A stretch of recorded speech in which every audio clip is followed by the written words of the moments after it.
ਬਿਸਮਿਲ੍ਲਾਹਿਰ-ਰਹਿਮਾਨਿਰ-ਰਹੀਮ। ਅੱਜ ਇੱਕ ਵਾਰ ਫਿਰ ਅਬਦੁਲਸਤਾਰ ਹਾਸ਼ਮੀ ਸਾਹਿਬ ਨੂੰ ਜ਼ਹਿਮਤ ਦਿੱਤੀ। ਇਹ ਜ਼ਹਿਮਤ ਇਸ ਵਾਸਤੇ ਅਸੀਂ ਬਾਰ-ਬਾਰ ਦਿੰਦੇ ਹਾਂ ਕਿ ਵਰਲਡ ਕੱਪ ਹੋ ਰਿਹਾ ਵੇ ਔਰ ਇਹਨਾਂ ਤੋਂ ਚੰਗੀ ਰਾਏ ਕਿਹੜਾ ਬੰਦਾ ਦੇ ਸਕਦਾ ਹੈ। ਅਤੇ ਹਾਸ਼ਮੀ ਸਾਹਿਬ, ਇਹ ਕੋਈ ਮੈਨੂੰ ਤਾਂ ਲੱਗਦਾ ਕੋਈ ਅਪਸੈਟ ਜਿਹੇ ਹੋਣ ਡਏ ਨੇ ਇਸ ਟੂਰਨਾਮੈਂਟ ਦੇ ਵਿੱਚ। ਜਿਹੜੀਆਂ ਤਜਰਬਾਕਾਰ ਵੱਡੀਆਂ ਟੀਮਾਂ ਨੇ ਜਿਨ੍ਹਾਂ ਨੂੰ ਅਸੀਂ ਸਾਲਾਂ ਸਾਲ ਤੋਂ ਵੇਖਣ ਡਏ ਹਾਂ ਕਿ ਉਹੀ ਬਾਰ-ਬਾਰ ਵਰਲਡ ਕੱਪ ਦੇ ਲੀਡਿੰਗ ਟੀਮਾਂ ਹੁੰਦੀਆਂ ਨੇ, ਅਤੇ ਇਸ ਦਫਾ ਕੋਈ ਪਿੱਛਾਂ ਜਾਂਦੀਆਂ ਨਹੀਂ ਨਜ਼ਰ ਆਉਂਦੀਆਂ ਸਾਨੂੰ। जी शुक्रिया अशरफ साहब। वो गल है कि जो वर्ल्ड कप है ना तीन हिस्सों में मुश्तमिल है।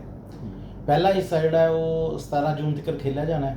उस तो बाद फिर 25 जून तक खेलिया जाएगा सुपर 8 का मरहला। अच्छा। और उस तो बाद फिर सैमीफाइनल तो फाइनल आ जाएगा।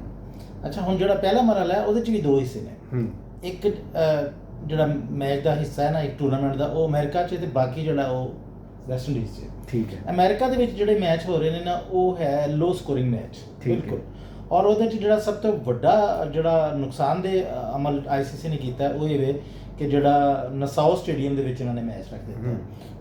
ਨਸਾਓ ਸਟੇਡੀਅਮ ਦੇ ਵਿੱਚ 136 ਸਕੋਰ ਹਾਈਐਸਟ ਹੈ।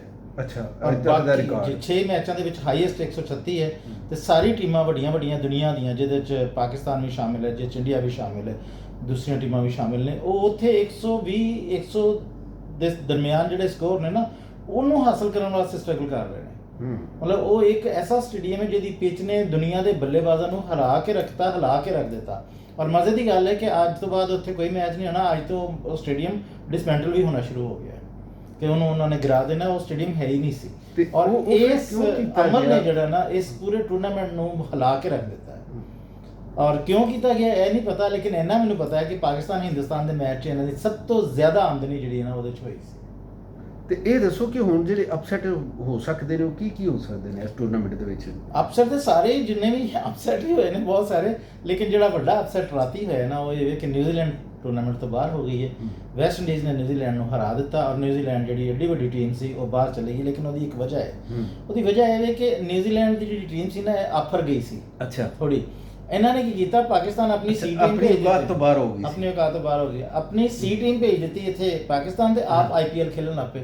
ਹੁਣ IPL ਦੇ ਵਿੱਚ ਜਿਹੜਾ ਸੀ ਨਾ ਇਹਨਾਂ ਦੇ ਅੱਧੇ ਖਿਡਾਰੀ ਜਿਹੜੇ ਸੀ ਉਹ ਖੇਲਦੇ ਸੀ ਤੇ ਅੱਧੇ ਖਿਡਾਰੀ ਬਾਹਰ ਡਗ ਆਊਟ 'ਚ ਬੈਠ ਕੇ ਇੰਤਜ਼ਾਰ ਕਰਦੇ ਸੀ ਕਿ ਸਾਨੂੰ ਕਦੋਂ ਮੈਚ ਖਿਲਾਉਣਗੇ, ਜਿਹਦੇ 'ਚ ਕੇਨ ਵਿਲੀਅਮਸਨ ਵੀ ਸ਼ਾਮਿਲ ਸੀ। ਅੱਛਾ, ਉਹ IPL ਜਿਹੜੀ ਨਾ ਉਹ ਸੜਕ ਛਾਪ ਵਿਕਟਾਂ ਉੱਥੇ ਤੇ ਮਤਲਬ ਕਿ ਛੋਟਾ ਜਿਹਾ ਬੱਚਾ ਵੀ ਇੰਜ ਕਰੇ ਤੇ ਛਿੱਕਾ ਹੋ ਜਾਂਦਾ। तो ਉਹਨੂੰ ਸੜਕ ਛਾਪ ਵਿਕਟਾਂ ਤੋਂ ਕਰਕੇ ਪ੍ਰੈਕਟਿਸ ਬੜੇ ਆ ਕੇ ਜਦੋਂ ਉਹਨਾਂ ਨੂੰ ਨਸਾਓ ਸਟੇਡੀਅਮ ਦੇ ਵਿੱਚ ਜਾਂ ਡੈਲਸ ਦੇ ਵਿੱਚ ਜਾਂ ਫਲੋਰੀਡਾ ਦੇ ਸਟੇਡੀਅਮ ਦੇ ਵਿੱਚ ਖੇਲਣਾ ਪਿਆ ਤੇ ਉਹਨਾਂ ਨੂੰ ਸਮਝ ਆ ਗਈ ਗੇਂਦ ਉਹਨਾਂ ਦੇ ਪੱਲੇ ਨਹੀਂ ਸੀ ਪੈਂਦੀ। ਯਾਨੀ ਪਾਕਿਸਤਾਨ ਦੇ ਨਾਲ ਨਾ ਖੇਡ ਕੇ ਉਹ ਜਾਂ ਉਹਨਾਂ ਦੇ ਵੱਡੇ ਪਲੇਅਰਾਂ ਨੇ ਨਾ ਖੇਡ ਕੇ ਤੇ ਇਹ ਨੁਕਸਾਨ ਆਪਣਾ ਬੜਾ ਵੱਡਾ ਨੁਕਸਾਨ ਕੀਤਾ। ਪਹਿਲੇ ਮਰਹਲੇ ਤੇ ਆਊਟ ਹੋ ਗਈ ਤੇ ਬਾਕੀ ਜਿਹੜੀਆਂ ਵੱਡੀਆਂ ਟੀਮਾਂ ਇੰਗਲੈਂਡ ਦਾ ਤੁਸੀਂ ਦੱਸਣ ਦੇ ਸੀ ਕਿ ਉਹਦਾ ਵੀ ਕੋਈ ਮਸਲਾ ਹੈ। ਇੰਗਲੈਂਡ ਦਾ ਬਹੁਤ ਮਜ਼ੇਦਾਰ ਮਸਲਾ ਹੈ ਔਰ ਬੜਾ ਇੱਕ ਸਟੋਰੀ ਹੈ ਪੂਰੀ। ਅੱਜ ਦੀ ਸਟੋਰੀ ਜੇ ਅੱਜ ਦਾ ਵੀਲੌਗ ਇਹਦੇ ਤੇ ਰੱਖ ਲੈਂਦੇ ਅਸੀਂ। ਉਹ ਇਹ ਕਿ ਸਰ ਜਿਸ ਗਰੁੱਪ ਦੇ ਵਿੱਚ ਇੰਗਲੈਂਡ ਹੈ ਨਾ ਉਹਦੇ ਵਿੱਚ ਆਸਟ੍ਰੇਲੀਆ ਹੈ, ਨਮੀਬੀਆ ਹੈ, ਓਮਾਨ ਹੈ। ਠੀਕ ਹੈ। ਇਹਨਾਂ ਨੇ ਕੀ ਕੀਤਾ ਹੈ ਕਿ ਇੰਗਲੈਂਡ ਜਿਹੜਾ ਪਹਿਲਾ ਮੈਚ ਜਿਹੜਾ ਸੀ ਉਹ ਸਕਾਟਲੈਂਡ ਤੋਂ ਹਾਰ ਗਿਆ। ਠੀਕ ਹੈ। हार नहीं गया बल्कि बारिश हो गई सी, एक पॉइंट मिल गया। एक पॉइंट स्कॉटलैंड में मिल गया, एक पॉइंट इंग्लैंड में मिल गया। उस तो बाद इंग्लैंड अगला मैच आस्ट्रेलिया को हार गया। उस तो बाद फिर यानी कि इंग्लैंड के पल्ले इस वेले सिर्फ 3 पॉइंट ने। ठीक है। ਉਹਦੇ ਮੁਕਾਬਲੇ ਤੇ ਸਕਾਟਲੈਂਡ ਕੋਲ 5 ਪੁਆਇੰਟ ਨੇ। ਅੱਛਾ, ਹੁਣ ਆਸਟ੍ਰੇਲੀਆ ਜਿਹੜੀ ਉਹ ਕੁਆਲੀਫਾਈ ਕਰ ਚੁੱਕੀ ਹੈ, ਸੁਪਰ 8 ਚ ਚਲੀ ਗਈ ਹੈ। ਹੁਣ ਉਹ ਕੋਈ ਮੈਚ ਜਿੱਤੇ ਕੋਈ ਹਾਰੇ ਕੋਈ ਫਰਕ ਨਹੀਂ ਪੈਂਦਾ। ਅੱਛਾ, ਹੁਣ ਸਿਨੈਰੀਓ ਇਹ ਬਣਦੇ ਹੈ ਕਿ ਅਗਰ ਆਸਟ੍ਰੇਲੀਆ ਸਕਾਟਲੈਂਡ को हारती है तो फिर स्कॉटलैंड अगे चल जाएगी, इंग्लैंड हार जाएगी, इंग्लैंड बाहर हो जाएगी। अच्छा, हुण इत्थे तक गल रही तो चलो ठीक सी। ਆਸਟ੍ਰੇਲੀਆ ਦੇ ਬੋਲਰ ਹੈਜ਼ਲਵੁੱਡ ਨੇ ਇੱਕ ਪ੍ਰੈਸ ਕਾਨਫਰੰਸ ਕੀਤੀ ਔਰ ਉਹਦੇ 'ਚ ਉਹਨੇ ਕਿਹਾ ਕਿ ਅਸੀਂ ਜਿੱਤਣ ਆਏ ਹਾਂ ਘਰੋਂ, ਅਸੀਂ ਜਿੱਤ ਕੇ ਜਾਣਾ ਹੈ, ਸਾਨੂੰ ਕੁਝ ਵੀ ਕਰਨਾ ਪਵੇ, ਚਾਹੇ ਸਾਨੂੰ ਸਕਾਟਲੈਂਡ ਕੋ ਹਾਰਨਾ ਹੀ ਪਵੇ। ਮਤਲਬ ਇੱਕ ਇੰਡੀਕੇਸ਼ਨ ਦੇ ਦਿੱਤੀ ਕਿ ਅਸੀਂ ਸਕਾਟਲੈਂਡ ਕੋ ਹਾਰ ਕੇ ਤੇ ਇੰਗਲੈਂਡ ਨੂੰ ਅਸੀਂ ਅੱਗੇ ਨਹੀਂ ਆਉਣ ਦੇਣਾ, ਕਿਸੇ ਸੂਰਤ ਅੱਗੇ ਨਹੀਂ ਆਉਣ ਦੇਣਾ। ਅੱਛਾ, ਇਹ ਮੁਮਕਿਨ ਹੈ, ऐसा हो भी सकता है। ਇਹ ਜਿਹੜੀ ਗੱਲ ਹੈ ਇਹਦੇ ਉੱਤੇ ਕੋਈ ਐਕਸ਼ਨ ਨਹੀਂ ਲਿਆ ਜਾ ਸਕਦਾ? ICC ਨੇ ਤੇ ਬੜਾ ਵੱਡਾ ਐਕਸ਼ਨ ਲਿਆ ਨਾ ਕਿ 2.1 ਆਰਟੀਕਲ ਦੇ ਤਹਿਤ ਤੁਸੀਂ ਕਰਪਸ਼ਨ ਫਰਾਡ ਦੇ ਵਿੱਚ ਮੁਲਵਸ ਪਾਏ ਜਾਓਗੇ ਔਰ ਅਗਰ ਤੁਸੀਂ ਮੈਚ ਜਾਣਬੁੱਝ ਕੇ ਹਾਰੇ ਜਾਂ ਸਾਨੂੰ ਨਜ਼ਰ ਆ ਗਿਆ ਕਿ ਤੁਸੀਂ ਜਾਣਬੁੱਝ ਕੇ ਹਾਰ ਰਹੇ ਜੇ ਤੇ ਅਸੀਂ ਤੁਹਾਡੀ ਟੀਮ ਨੂੰ ਬੈਨ ਕਰ ਦਾਂਗੇ ਇਸ ਵਰਲਡ ਕੱਪ ਵਾਸਤੇ ਜਾਂ ਤੁਹਾਡੇ ਕਪਤਾਨ ਨੂੰ 3 ਮੈਚਾਂ ਵਾਸਤੇ ਪਾਬੰਦ ਕਰ ਦਾਂਗੇ, ਬੈਨ ਕਰ ਦਾਂਗੇ। ਅੱਛਾ ਅਸ਼ਰ ਸਾਹਿਬ, ਇਹ ਜਿਹੜੀ ਗੱਲ ਹੈ ਨਾ ਇਹ ਇੱਥੇ ਖਤਮ ਹੋ ਗਈ ਵੀ ਆਸਟ੍ਰੇਲੀਆ ਵਾਸਤੇ ਇੱਕ ਬੜਾ ਵੱਡਾ वार्निंग आ गई है या वो बाहर भी हो सकती है, यानी एक बड़ा रफड़ पै गया। लेकिन मैं ICC ਨੂੰ ਇਹ ਪੁੱਛਣਾ ਚਾਹੁੰਦਾ ਕਿ 2019 ਦੇ ਵਰਲਡ ਕੱਪ ਦੇ ਵਿੱਚ ਇੰਡੀਆ ਜਿਹੜੀ ਉਹ ਇੰਗਲੈਂਡ ਕੋ ਜਾਣਬੁੱਝ ਕੇ ਹਰੀ ਸੀ। ਸਿਰਫ ਇਸ ਵਾਸਤੇ ਹਰੀ ਸੀ ਕਿ ਕਿਤੇ ਪਾਕਿਸਤਾਨ ਨਾਲ ਸਾਨੂੰ ਗਰੁੱਪ ਮੈਚ ਨਾ ਖੇਲਣਾ ਪੈ ਜਾਵੇ। ਬੜੇ ਬਹਾਦਰ ਬਣਦੇ ਨੇ ਨਾ, ਇਹ ਗੱਲ ਠੀਕ ਗਰੁੱਪ ਮੈਚ ਦੇ ਵਿੱਚ ਸਾਹਮਣਾ ਕਰਨ ਤੋਂ ਬਚਣ ਵਾਸਤੇ ਇੰਗਲੈਂਡ ਕੋ ਹਾਰ ਗਏ ਠੀਕ ਹੈ। ਔਰ ਉਦੋਂ ਆਈਸੀਸੀ ਚੁੱਪ ਸੀ। ਅਗਰ ਇਹਦੀ ਕੀ ਵਜ੍ਹਾ ਹੈ? ਆਈਸੀਸੀ ਦਾ ਦੋਹਰਾ ਮਿਆਰ ਹੈ ਨਾ, ਹਾਂ। ਆਈਸੀਸੀ ਜਿੰਨੀ ਆਮਦਨੀ ਉਹਦੇ ਚ 40% ਇੰਡੀਆ ਜਾਂਦੀ ਹੈ, ਪਾਕਿਸਤਾਨ ਨੂੰ 9% ਆਉਂਦਾ ਹੈ, ਠੀਕ ਹੈ। ਇੰਗਲੈਂਡ ਨੂੰ 13%। ਐਸਾ ਛੋਟੇ ਛੋਟੇ, ਲੇਕਿਨ ਸਭ ਤੋਂ ਜ਼ਿਆਦਾ ਆਮਦਨੀ ਉਹਨਾਂ ਕੋਲ, ਕਿਉਂਕਿ ਉਹ ਕਮਾਊ ਉੱਤੇ ਉਹ ਸਭ ਤੋਂ ਜ਼ਿਆਦਾ ਪੈਸੇ ਕਮਾ ਕੇ ਦਿੰਦਾ ਹੈ, ਤੇ ਲਿਹਾਜ਼ਾ ਉਹਦੀ ਗੱਲ ਸੁਣਦੇ ਨੇ। ਵੈਸੇ ਆਈਸੀਸੀ ਦੇ ਵਿੱਚ ਬੈਠੇ ਵੀ ਸਾਰੇ ਇੰਡੀਅਨ ਹੀ ਨੇ। ਤੇ ਇਹ ਦੱਸੋ ਕਿ ਪਾਕਿਸਤਾਨ ਦਾ ਹੁਣ ਇੰਟਰਸਟ ਜਿਹੜਾ ਇਸ ਮੈਚ ਦੇ ਵਿੱਚ ਟੂਰਨਾਮੈਂਟ ਦੇ ਵਿੱਚ ਕਿੰਨਾ ਕੁ ਰਹਿ ਸਰ ਇੱਕ ਲਾਈਨ ਦਾ ਤਬਸਰਾ ਇਹਦੇ ਤੇ ਕਿ ਅੱਜ ਜਿਹੜਾ ਅਮਰੀਕਾ ਹਾਰੇ ਔਰ ਆਇਰਲੈਂਡ ਜਿੱਤੇ, ਠੀਕ ਹੈ। ਤੇ 16 ਤਰੀਕ ਨੂੰ ਆਇਰਲੈਂਡ ਸਾਡੇ ਕੋਲ ਹਰੇ ਤੇ ਬਾਰਿਸ਼ ਨਾ ਹੋਵੇ। ਨਹੀਂ ਅਸੀਂ 4 ਦੁਆਵਾਂ ਕਰੀਏ? 3 ਦੁਆਵਾਂ ਕਰੋ। ਨਹੀਂ 3 ਤਾਂ ਮੈਚਾਂ ਦੀਆਂ ਨੇ। ਹਾਂਜੀ। ਤੇ ਚੌਥੀ ਦੁਆ ਅਸੀਂ ਬਾਰਿਸ਼ ਦੀ ਕਰੀਏ? ਬਾਰਿਸ਼ ਨਾ ਹੋਵੇ। ਇੱਕ ਦੁਆ ਇਹ ਕਰੋ ਨਾ ਕਿ ਇੰਗਲੈਂਡ ਅਮਰੀਕਾ ਜਿਹੜਾ ਨਾ ਉਹ ਅੱਜ ਹਾਰ ਜਾਵੇ, ਠੀਕ ਹੈ ਜੀ। ਤੇ ਇੱਕ ਦੂਜੀ ਦੁਆ ਕਰ ਲਈ ਕਿ ਅਸੀਂ ਜਿਹੜਾ ਨਾ ਆਇਰਲੈਂਡ ਕੋ ਵੀ ਜਿੱਤ ਜਾਈਏ ਜੀ, ਠੀਕ ਹੈ। 2 ਤੇ ਤੀਸਰੀ ਦੁਆ ਕਿ ਬਾਰਿਸ਼ ਨਾ ਹੋਵੇ। ਤੀਸਰੀ ਦੁਆ ਤੇ ਲੇਕਿਨ ਵੈਸੇ ਮੈਂ ਤੁਹਾਨੂੰ ਇੱਕ ਗੱਲ ਦੱਸਾਂ, ਪਾਕਿਸਤਾਨ ਦਾ ਹਾਰਨਾ ਕੋਈ ਐਡੀ ਵੱਡੀ ਗੱਲ ਨਹੀਂ, ਤੇ ਬੜੀ ਬੜੀ ਟੀਮਾਂ ਹਾਰ ਗਈਆਂ ਨੇ। ਨਿਊਜ਼ੀਲੈਂਡ ਹਾਰ ਗਈ ਹੈ, ਸ੍ਰੀਲੰਕਾ ਹਾਰ ਗਈ ਹੈ।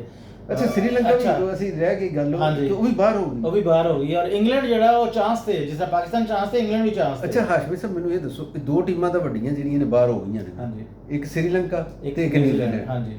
ਇਹ ਫਿਰ ਅਗਲੀ ਦਫਾ ਜਿਹੜਾ ਵਰਲਡ ਕੱਪ ਹੋਏਗਾ ਇਹ ਕੁਆਲੀਫਾਈਂਗ ਖੇਡਣਗੇ? ਨਹੀਂ, ਅਗਰ ਇਹਦੇ ਚ ਪਾਕਿਸਤਾਨ ਤੇ ਇੰਗਲੈਂਡ ਵੀ ਸ਼ਾਮਲ ਹੋ ਜਾਂਦੇ ਨੇ, ਹਾਂ। ਹਾਰ ਜਾਂਦੇ, ਨਿਕਲ ਆਉਂਦੇ ਨੇ ਬਾਹਰ, ਤੇ ਅਗਲਾ ਜਿਹੜਾ ਹੈਗਾ ਕੁਆਲੀਫਾਈਂਗ ਰਾਉਂਡ ਖੇਲਣਾ ਪਏਗਾ। ਉਹ ਔਰ ਉਹ ਵੀ ਬੜਾ ਔਖਾ ਕੁਆਲੀਫਿਕੇਸ਼ਨ ਹੋ ਜਾਣਾ। ਜਿਹੜੀ ਰਾਉਂਡ ਹੈ ਉਹ ਐਡਾ ਮੁਸ਼ਕਲ ਹੋਏਗਾ ਕਿ 5 ਟੀਮਾਂ ਦੁਨੀਆ ਦੀ ਟੌਪ 10 ਦੇ ਵਿੱਚ ਜਿਹੜੀਆਂ 5 ਟੀਮਾਂ ਨੇ ਕੁਆਲੀਫਾਈਂਗ ਰਾਉਂਡ ਖੇਲਣਦੀਆਂ ਨੇ, ਉਹ ਚ 2 ਟੀਮਾਂ ਨੇ ਅੱਗੇ ਆਉਣਾ ਹੈ। ਉਹ ਤਾਂ ਬੜਾ ਔਖਾ ਹੋ ਉਹ ਜਾਣਾ। ਬਹੁਤ ਔਖਾ ਹੋਏਗਾ, ਮਤਲਬ 5 ਦੇ ਵਿੱਚੋਂ ਵੀ 2 ਅੱਗੇ ਆਉਣਗੀਆਂ, 3 ਫਿਰ ਰਹਿ ਜਾਣਗੇ। ਇਹ ਲੇਕਿਨ ਮੇਰਾ ਖਿਆਲ ਹੈ ਆਈਸੀਸੀ ਇਹਨੂੰ ਰਿਵਰਸ ਕਰੇਗਾ। ਮੇਰਾ ਖਿਆਲ ਇਹ ਵੇ ਕਿ ਇਹ ਜਿਹੜਾ ਅਮਰੀਕਾ ਦੀ ਐਂਟਰੀ ਹੋਈ ਹੈ ਨਾ ਹਾਂਜੀ। ਕ੍ਰਿਕਟ ਦੇ ਵਿੱਚ, ਇਹ ਇੱਕ ਨਵੀਂ ਤਾਕਤ ਦੀ ਖਿੱਚ ਧਰੂ ਸ਼ੁਰੂ ਹੋ ਗਈ। ਹਾਂ ਐਸਾ ਹੀ, ਬਿਲਕੁਲ ਸਹੀ ਤੇ ਕਹਿ ਰਹੇ। ਇਹ ਖਿੱਚ ਧਰੂ ਦੇ ਨਾਲ ਜਿਹੜਾ ਜਿਵੇਂ ਅਸੀਂ ਪੋਲੀਟੀਕਲ ਬੈਲੈਂਸ ਆਫ ਪਾਵਰ ਹੁੰਦਾ ਹੈ ਨਾ, ਇਹ ਅਮਰੀਕਾ ਇਸ ਖੇਡ ਦੇ ਵਿੱਚ ਵੀ ਕੋਈ ਬੈਲੈਂਸ ਆਫ ਪਾਵਰ ਕਰਨ ਦੀ ਕੋਸ਼ਿਸ਼ ਕਰਨ ਡਿਆ ਵੇ, ਤੇ ਉਹਨੇ ਪਿੱਛਾਂ ਦਾ ਇੰਜ ਦਾ ਬਣਾ ਕੇ ਚੀਜ਼ਾਂ ਕਿ ਜਿੱਥੇ ਖੇਡ ਬੈਟਰ ਵਾਸਤੇ ਮਸਲਾ ਹੋ ਗਿਆ ਕਿ ਨਹੀਂ ਹੈ, ਕਿਉਂਕਿ ਅਮਰੀਕਾ ਦੇ ਚ ਨਹੀਂ ਇਨਵੋਲਵ ਹੁੰਦਾ ਇਸ ਤਰ੍ਹਾਂ ਸੇ, ਕਿਉਂਕਿ ਪਿੱਚਾਂ ਦੇ ਇੰਤਜ਼ਾਮਾਤ ਸਾਰੀ ਚੀਜ਼ਾਂ ਜਿਹੜੀਆਂ ਆਈਸੀਸੀ ਨੇ ਕਰਨੀਆਂ ਹੁੰਦੀਆਂ ਨੇ। ਠੀਕ ਹੈ। ਤੇ ਆਈਸੀਸੀ ਇੰਡੀਪੈਂਡੈਂਟ ਇਦਾਰਾ ਹੈ, ਲੇਕਿਨ ਅਮਰੀਕਾ ਦਾ ਹੈਗਾ ਕਿ ਉਹਦੇ ਆਉਣ ਨਾਲ ਪਾਵਰ ਆਫ ਬੈਲੈਂਸ ਜਿਹੜਾ ਨਾ ਸਾਰਾ ਡਿਸਟਰਬ ਹੋ ਗਿਆ, ਭਾਵੇਂ ਕਿਸ ਤਰ੍ਹਾਂ ਵੀ ਉਹਨੇ ਕੀਤਾ ਹੋ ਗਿਆ ਉਹ। ਚਲੋ ਜੀ ਅਸੀਂ ਵੀ ਵੇਖਦੇ ਹਾਂ 2 ਟੀਮਾਂ ਤਾਂ ਵੱਡੀਆਂ ਜਿਹੜੀਆਂ ਨੇ ਉਹ ਟੂਰਨਾਮੈਂਟ 'ਚੋਂ ਬਾਹਰ ਹੋ ਗਈਆਂ ਨੇ। ਹੁਣ ਇੰਗਲੈਂਡ ਤੇ ਪਾਕਿਸਤਾਨ ਦਾ ਮਾਮਲਾ ਰਹਿ ਗਿਆ, ਤੇ ਅੱਲਾ ਖੈਰ ਕਰੇ ਇਹ ਚੰਦ ਦਿਨ ਦੇ ਵਿੱਚ, ਅਗਲੇ 2-3 ਦਿਨ ਦੇ ਵਿੱਚ ਉਹ ਵੀ ਕਲੀਅਰ ਹੋ ਜਾਏਗਾ ਮਾਮਲਾ। ਪਰ ਇੱਕ ਗੱਲ ਹੈਗੀ ਕਿ ਅਮਰੀਕਾ ਜਿੱਥੇ ਜਾਂਦਾ ਹੈ ਨਾ, ਪਾ ਪਸੂੜੀ ਦਿੰਦਾ, ਤੇ ਇਹ ਪਸੂੜੀ ਜਨਾਬ ਕ੍ਰਿਕਟ 'ਚ ਵੀ ਪੈ ਗਈ ਜੀ। ਜਿੰਦੇ ਰਹੋ, ਵਸਦੇ ਰਹੋ ਤੇ ਖੁਸ਼ ਰਹੋ।